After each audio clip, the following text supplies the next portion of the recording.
when someone says, let's impose tariffs on foreign imports, it looks like they're doing the patriotic thing by protecting American products and jobs.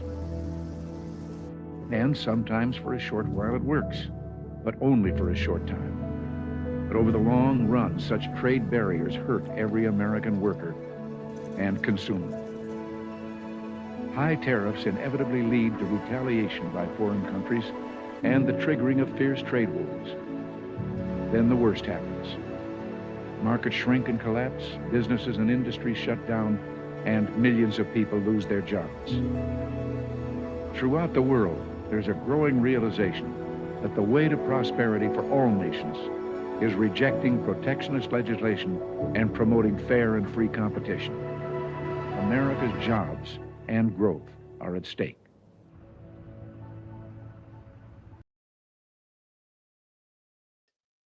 Well, that's the ad that caused Trump's most recent temper tantrum. So I don't know if you guys saw the post from Trump regarding the ad from Canada. So this is his post here. He said the Ronald Reagan Foundation has just announced that Canada has fraudulently used an advertisement, which is fake, featuring Ronald Reagan speaking negatively about tariffs. The ad was for $75 million. They did this to interfere with the decision of the U.S. Supreme Court and other courts. Tariffs are very important to the national security of the economy of the USA. Based on their egregious behavior, all trade negotiations with Canada are hereby terminated. Wow. So that was the ad that set off those fireworks. Of course, that, let's see, when did he send that out? That was last night, I believe, that this news broke. I don't know if they have a time on here, but this was last night, yesterday evening. Whew. So interesting statement by Trump there. This is actually what Canada responded with, their Prime Minister Carney. That our officials, my colleagues, have been working with their American colleagues on detailed, constructive negotiations, discussions on specific transactions, specific sectors, steel, aluminum, and energy. And a lot of progress has been made. And we stand ready to pick up on that progress and build on that progress when the Americans are ready to have those discussions, because it will be for the benefit of workers in the United States, workers in Canada, and families in both of our countries. Now, what we can control, absolutely, is how we build here at home. And that's the focus of Budget 2025, generational investment here in Canada. And what we can also control, or at least heavily influence, is developing new partnerships and opportunities, including with the economic giants of Asia, which is the focus of this trip. Well, that is an interesting statement at the end there. The purpose of his trip is to establish trading relationships with Asia. And I think the timing of all this is very interesting, right? Where they're releasing this ad that set Trump off. Of course, next Thursday is when Trump is going to meet with Xi of China.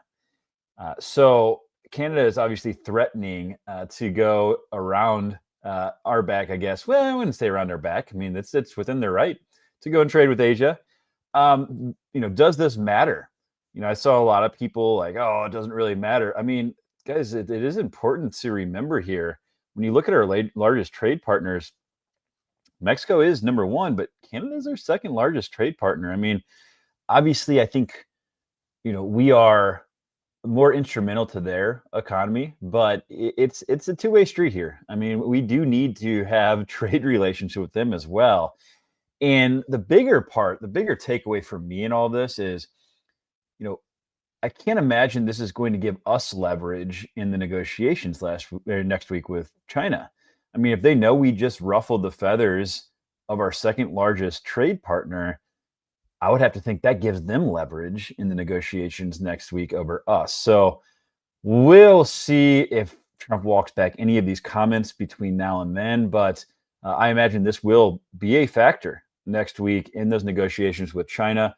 I think largely, though, if you look at what's happening in the markets right now, they're not reacting too much to this news. And I think most are considering or expecting at least that we do get things done next week with China.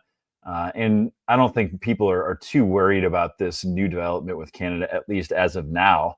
We'll see if it escalates. The other big news of the day, of course, is the CPI numbers did come in. We've talked about this all week. Actually, even last week we were talking about this, but it did come in at 3%. So Polymarket was right again. Man, the economists were all saying 3.1%. The prediction markets continue to be correct. It's pretty crazy. So 3%, so lower than expectations from the economists, but higher than last month. Okay, so it is trending in the wrong direction. That said, when you beat the economists' expectations, because that's what's being baked into markets, that's certainly good for markets. And I think we're seeing that a bit. We saw Bitcoin really surge up. It's come back down since. But you're looking at the S&P, the Russell 2000. We'll take a look at those in a minute. Those are certainly reacting favorably to this news.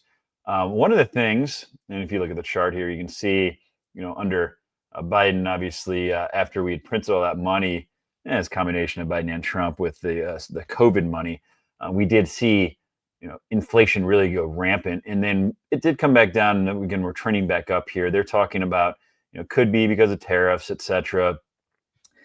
The fact of the matter is, when you look at CPI, it's a trailing indicator anyway. A lot of the metrics they use are delayed. There's a lot of surveys they use. The housing data, which is a third of the calculation, tends to lag behind the actual prices. So but you have to take it seriously because that's what the government goes off and that's what the markets react to. One of the things, though, that was very interesting, if you look at their upcoming schedule here. So this one was actually obviously delayed because of the government shutdown. But if you look at the upcoming report, should be coming out for October and November 13th. There are reports coming out now, though, that they're not going to release any more data here. And obviously, it was unprecedented to begin with that we released this data with a government shutdown underway. I believe that they knew the numbers were going to come in below expectations, so it'd be favorable. I think now they're basically, they know we're locked in for a rate cut in the upcoming session next week and December at this point, basically. So they're like, well, we don't really need to release any more data. You can only go the wrong direction probably. So we're just not going to do it. And with the government shutdown, I guess you don't really have to. But I thought that was kind of interesting that they got the numbers they wanted. Now they're not going to release metrics next month, it sounds like. So we'll keep an eye on that, obviously, and the government shutdown, of course. Now, and I mentioned the lagging indicator. Truflation, a lot of people think is a better indicator of where inflation really is. They use a lot more metrics, a lot more real-time metrics. That's sitting at 2.3%, so well below what we're seeing with CPI. I don't know. It's you have different trains of thought around this, of course, and they've changed the CPI calculation so many times. It's hard to really know what to trust when it comes to inflation, but we just have to go off of the numbers that the government goes off of because that's ultimately what impacts markets. As I mentioned, we're pretty much locked in now, guys. Next week we have the next FOMC meeting. I'm looking at 98%. It's going to happen. We'll get a quarter point cut there. December also looking very, very likely again. So 2 more rate cuts this year is the expectation. They're also looking out at January now in the betting markets at about a 50% chance. So 50-50 in January. We'll see what happens through the end of this year as we get more reports. S&P sitting close to all-time highs, guys. Looking nice. The one I really, want to keep covering is the Russell 2000. That's the one that has really strong correlation with altcoins. Also sitting right around all-time highs. So how will the Russell 2000 perform against the S&P looking forward? That's the big question. If we start to see a rotation from the large caps into some of the smaller caps, that bodes really, really well for risk appetite and could bode well for altcoins looking forward. Of course, the big news yesterday. So Trump spoke yesterday. It was kind of a nothing burger. There wasn't a whole lot about the economy, but he was asked about pardoning CZ yesterday, and here is his response to that question. You go through the White House. Yeah, please go ahead. You pardoned the founder of Binance. Can you explain why you chose to pardon him, and did it have anything to do with his involvement in your Which one? Who is family's? that? The founder of Binance. He has a involvement in your own The family's recent crypto one, yes. business. I believe we're talking about the same person because I do pardon a lot of people. I don't know. He was recommended by a lot of people. A lot of people say that. Are you talking about the crypto person? A lot of people say that he wasn't guilty of anything. He served 4 months in jail, and they say that he was not guilty of anything. That what he did. Well, you don't know much about crypto. You know nothing about nothing. You fake news. But let me just tell you that he was somebody that, as I was told, I don't know him. I don't believe I've ever met him. But I've been told by a lot of support. He had a lot of support. And they said that what he did is not even a crime. It wasn't a crime, that he was persecuted by the Biden administration. And so I gave him a pardon at the request of a lot of very, very good people. So very interesting statement there, I would say. Claims he's never met him, doesn't know who he is, doesn't really know much about him, but a lot of people said that he was persecuted by the left and didn't commit any crimes. Well, we did have Elizabeth Warren tweeted about this. She said CZ pled guilty to a criminal money laundering charge and was sentenced to prison. And then he financed President Trump's stablecoin and lobbied for a pardon. Today he got it. If Congress does not stop this type of corruption, it owns it. She did get community noted here saying this is a false claim. He did not plead guilty. It says please. They need to correct that. But he did not plead guilty to money laundering. They said the account was one charge of violating the Bank Secrecy Act by failing to implement an effective anti-money laundering program. I did go to the official site here from justice.gov, and that does hold true, actually. It does say that CZ pled guilty to violating the BSA by causing Binance to violate the BSA by causing Binance to fail to implement an effective anti-money laundering program. So that was kind of interesting. It was like, huh. Because watching the news, they're all over this. They're all, oh, he's, he got, all this investment from CZ. He, pled guilty to money laundering. I guess that you look in the details, that's not actually true. Now, I know a lot of people have different feelings about CZ right now and the way he's manipulating the market. I agree with that. As far as his tie to Binance, and I looked into this, it says that the formal link is because, Eric Trump struck a deal with the UAE. So it's the state-backed investment fund, and there's a $2 billion deal with Binance between the UAE and Binance, and they used the stable coin from World Liberty Financial in the transaction.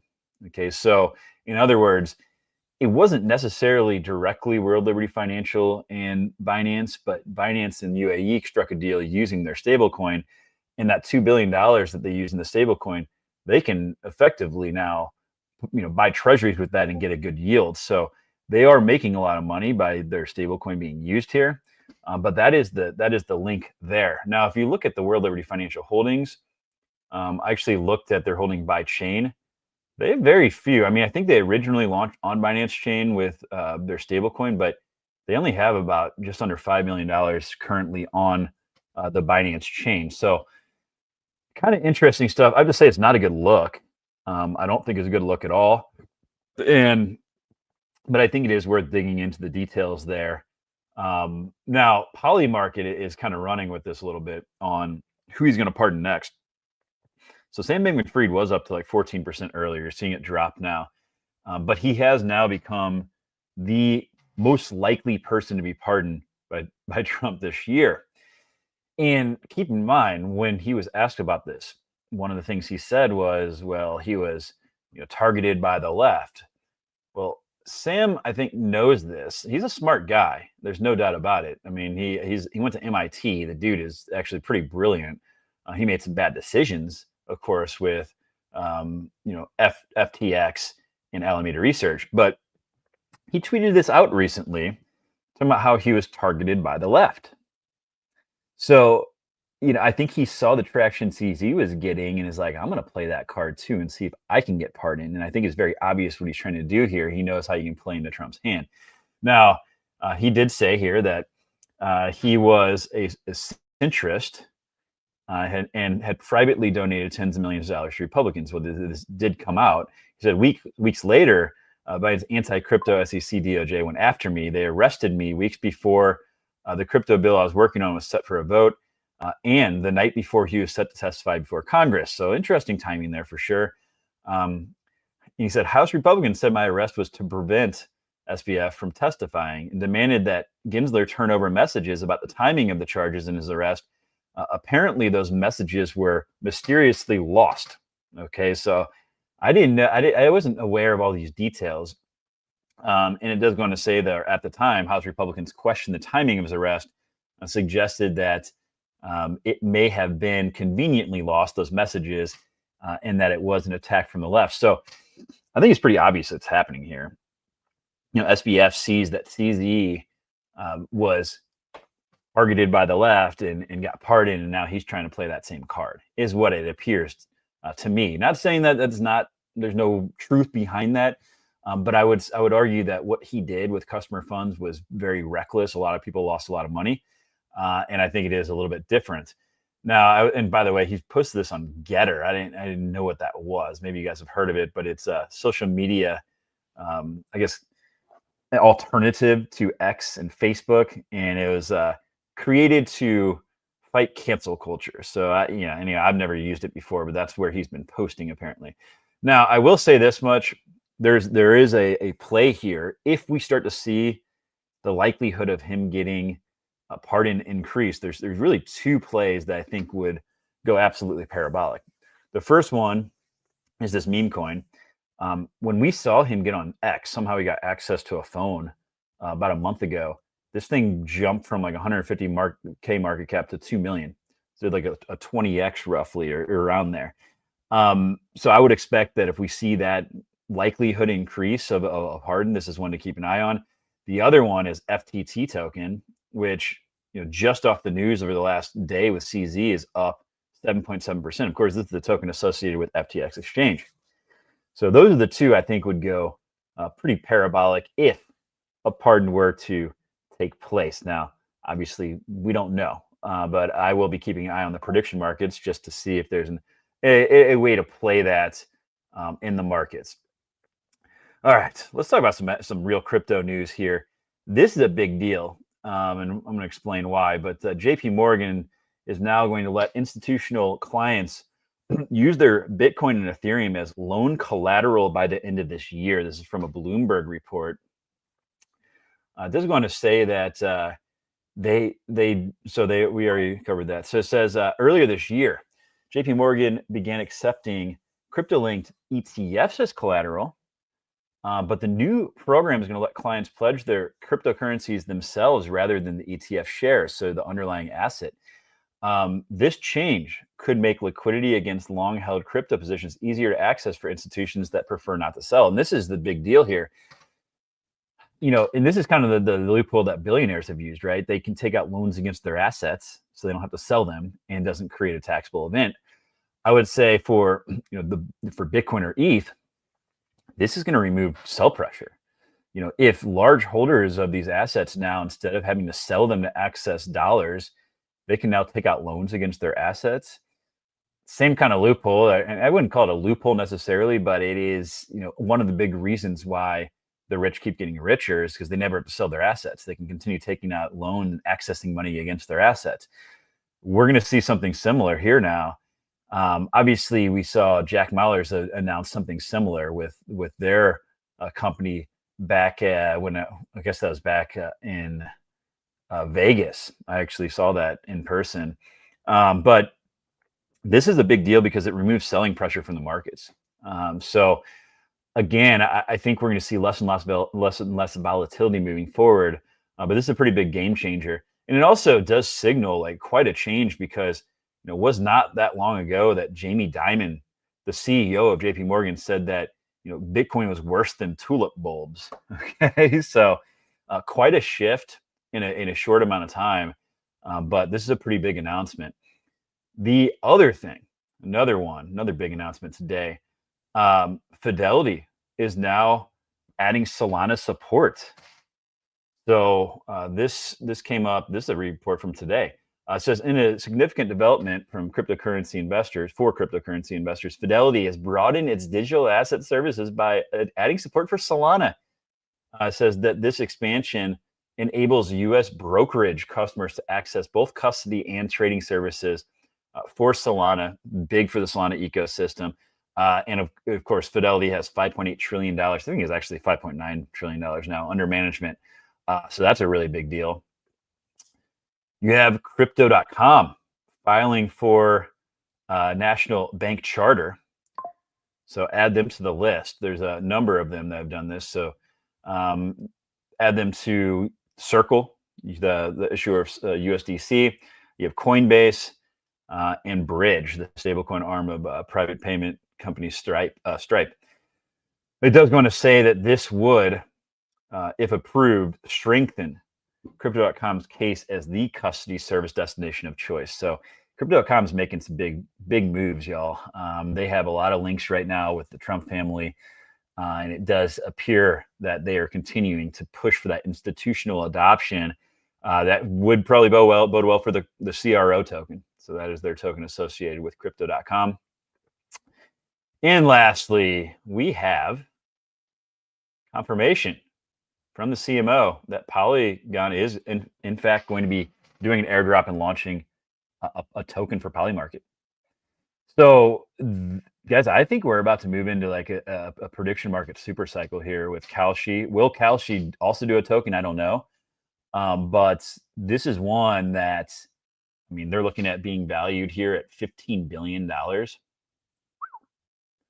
But I think it could go much higher, actually. When you look at the outlook on prediction markets, they're going to be absolutely massive. And so I think there's a huge opportunity here. But prediction markets in and of themselves are going to be big, man. And they're going to be much bigger than people realize, I think.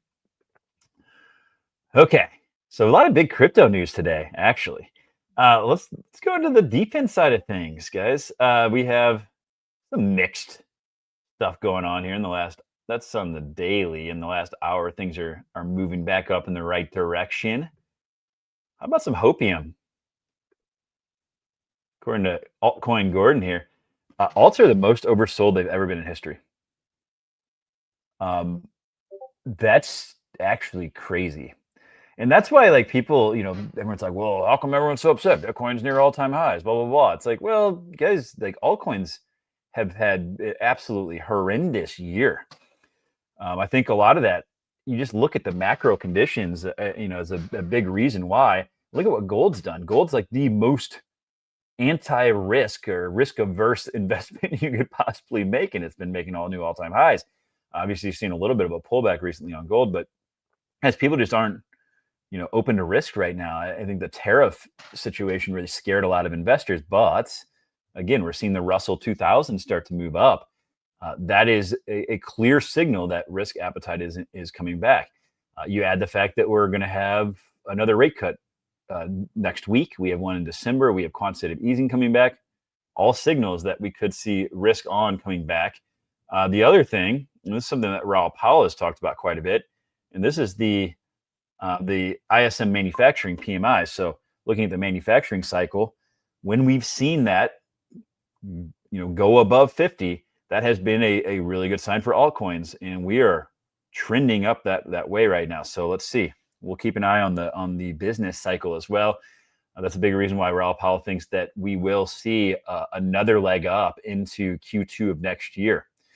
So will he be right? I certainly hope so. You know, and all this is happening while the Fear and Greed Index is sitting at 30. So it's been climbing a little bit, but man, these have generally been the time to get your entry points. So there are some signals that we could see things turn around. Obviously, next week's going to be a huge week with the FOMC meeting, with the China negotiations. Man, that's going to be one that could move markets. And if things go well, I think they could move in a very positive way. Let's hope so. Let's keep those fingers crossed. Oh, don't say anything stupid, Trump. Okay. Let's get 375 AI. The countdown is upon us. 4 days, 17 hours, 30 minutes until TGE. That said, Tyler sent this earlier. MEXC is going to do some pre-market listings, pre-market trading for EAT, the 375 AI token. That's freaking cool. So it looks like that's going to start today. Wow. So if you want to get involved in pre-market trading on 375 AI token, you can do so. Something came up on our happy hour last night. Quez with 375 AI came on. He's talking about how they already have some clients. So I asked him, I kind of put him on the spot here. Quez, what can you tell us about said clientele? I can share that there is news of a partnership coming like really soon with a Fortune 20 company. Google? I'm not gonna say yes or no to absolutely anything, nor will I confirm nor deny absolutely anything. But I will say that, I quite like the quietness of it. I can't say much more else because honestly, truthfully, I actually don't know much past my partnership. Like I'm just not in those conversations, quite frankly. A Fortune 20 company already. That's a pretty freaking big deal for 375 AI. I'm not surprised. You look at Harry Dewhurst first, the CEO's first company that he co-founded. Well, it wasn't actually his first company. It was the biggest sale, biggest exit he's had. They literally were selling data. So he knows how to do it. This is right in his wheelhouse. So I'm not surprised at all. It's a unique data set that they're going to have. I think 375 AI is going to do quite well. Something else that came up, Rover on-chain. This is pointed out by my on-chain quant, the crypto way. They're starting to test out some token burns here. Would lead me to believe that Rover has probably closed that contract that they talked about recently, has some revenue coming through the door.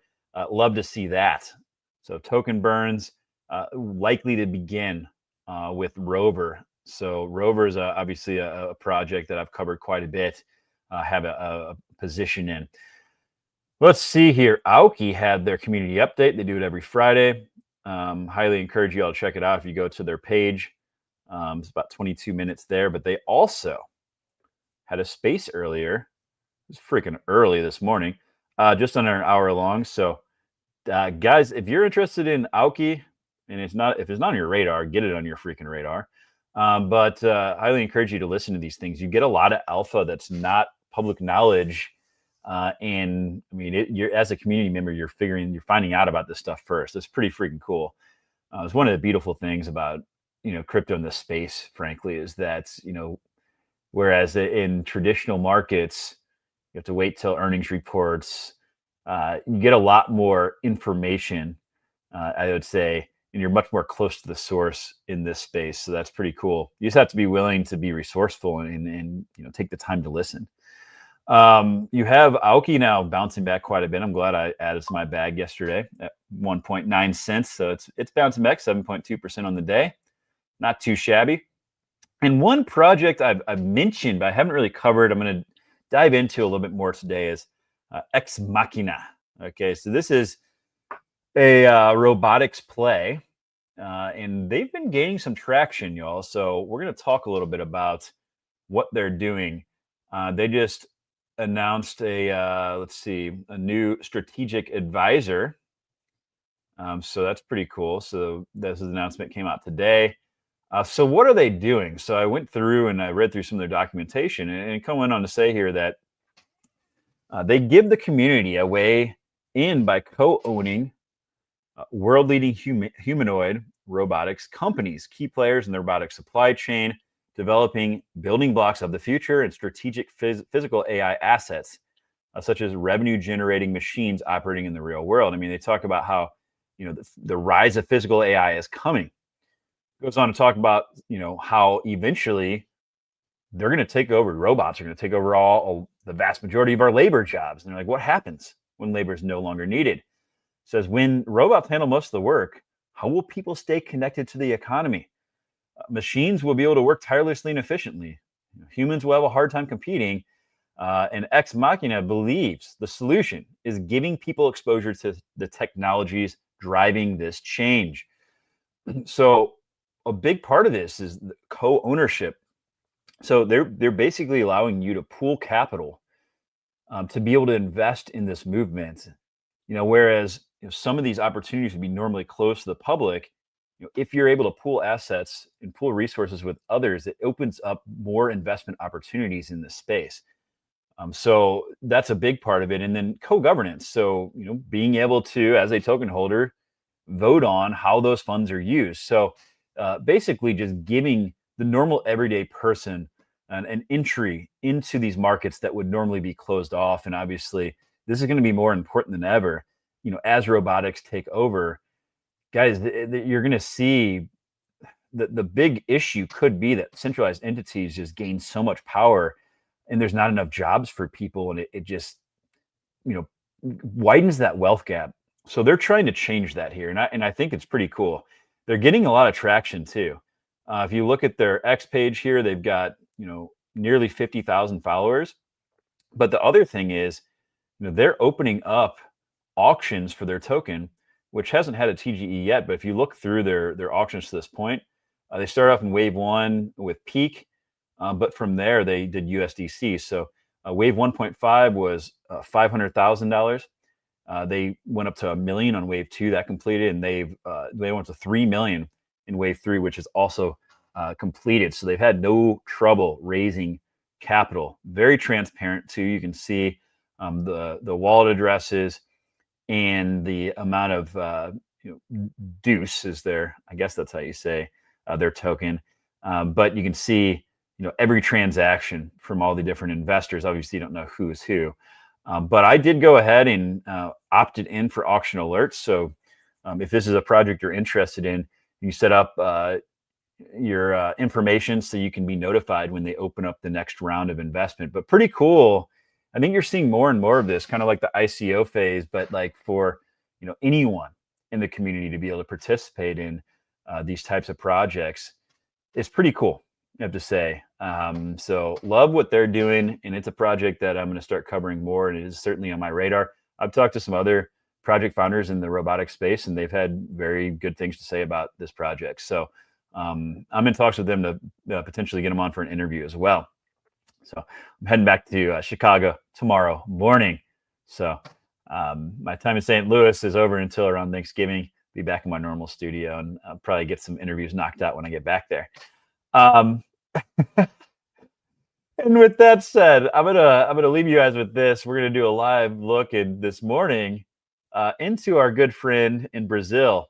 If you guys haven't been following the last couple days, this is a pump.fun play, total degen play, but something that I think could be a new trend. And I don't know of any others that have done this exactly, but this guy is basically building a house. He's got a crew. They're building a house in Brazil, and they created a token around it where they're doing live streams throughout the day of them building this house. And for every person that has 25,000 tokens of this Airbnb token, you get a raffle ticket. And once it hits 10 million market cap, they're going to raffle off the house. That said, this is the guy that got leading the way here. He had this to say this morning I thought was a little interesting. The electricity cable burnt out during the night. I smelt the smoke actually, and I saw just like sparks coming off it. I didn't do anything about it. I just stayed in my tent. I thought, fuck it. I'll deal with it tomorrow. It's raining, it's dark. And I'm afraid of electricity because I don't understand it. I don't like touching wires or cables or anything because I don't know how it works. It's a mystery to me. I'm like, bro, you're building a fucking house. I'm like, oh my God, stop butting my bag. Look, I don't know that I want to win the house now, but I still think the token can potentially do well. That I was like, that's kind of ridiculous. But let's see, we're at 77,000. And actually, so this token's been around. Most meme coins, you kind of see them pump and are dead. This thing has kind of been building a support line now for about a month, which for Pump.fun token quite a while, but I mean, guys, it is building a nice little foundation here. Surprised it didn't drop more after that guy said he's afraid of electricity and doesn't understand wiring as he's building this house. But either way, I think this thing, if it does go viral, again, it's total DJ play. This thing could go to zero. Who knows? But he has taken the time to notarize the documents. He's put all the documentation up on their website, and it's a cool concept. So maybe it does take off. I'm still holding my bag. I wish he'd stop talking about being afraid of doing things that are necessary to build a house when he's building a house, but it's okay. It's all right. It doesn't give you that much confidence in the quality of the home, but that's all right. Let's see. So, they're live streaming right now. So again, the one thing I will say, their follower count has been moving in the right direction. So that's good to see. Holder counts, on the other hand, I think it's down a little bit today. Down to 196. It was at 202 the other day. So not shocking given that statement there, but it's okay. We'll see where this thing goes. It's as opposed to most meme coins, it's more of I think a longer term play. When I say long term, I'm not talking about years. I'm talking about, looking over the next, few weeks, maybe months, potentially, how this plays out. As they start to get more walls up, as they get the roof up, hopefully they can figure out electric, and he brings in an electrician because he's not doing it. We'll see how that progresses, but all it takes is a couple of big accounts, guys, with something like this to catch on to what's taking place here, and it could start up a whole new meta around these Pump.fun videos and these live streams. We've seen stuff like this outside of crypto before. Like people were buying raffle tickets for a Tesla, I remember, and they raffled it off to one of the ticket holders. So it's not like it's a brand new concept. I think it's just new within the crypto space. And certainly this is something that I think could get on mainstream media. The news could pick up something like this. So all it takes is for it to go viral, and overnight this thing could just pop off. And that's why, because we're so early in this, one of the first 200 holders. That's why I have a bag in it, and it's really a lottery ticket, if you will. But I think there's a chance. You never know. But guys, things are still moving in the right direction with crypto. Obviously, the macro stuff I'm going to continue covering because it just has such a big impact on everything. And I still remain very optimistic about November and December with the global liquidity cycle moving in the right direction. You've got just institutional interest just continuing. Every single day we have new news, whether it's being able to get loans backed by your crypto, whether it's banks offering crypto services. You've got 401ks now that are about to be flooding in. We really are early here, and I know that there's a lot of pessimism on the X timeline, and I can't blame people. It's been a really rough year, especially as an altcoin holder. I know a lot of people have just gotten exhausted. People are talking about leaving the space. I can't blame them. It has been mentally draining this year, but I think when you zoom out and look at the bigger picture and the catalysts that are lining up, it's really a matter of when. When are these things going to come together, and are we going to see things turn around? I think that the future is certainly optimistic. It's just a matter of, how much of a roller coaster are we going to have between now and then? But I think there's a lot of reason, guys, to stay locked in right now. So I'm going to continue getting on here live stream with you guys, covering all the news of the day. I appreciate every single one of you guys. If you could share, retweet, make sure to subscribe to my YouTube channel if you haven't already. I've got some really awesome interviews coming up. I'm going to get Mike Corden back on. Ex Machina I'm talking to about getting on. Still need to get Nils on from Aoki for an interview. And I've got an Aoki video I'm working on right now too, doing a bunch of research on that. So exciting stuff ahead. Guys, thank God it's Friday. Appreciate all that joined in with me today. Have a fantastic weekend. I'll be back with y'all next week. Peace.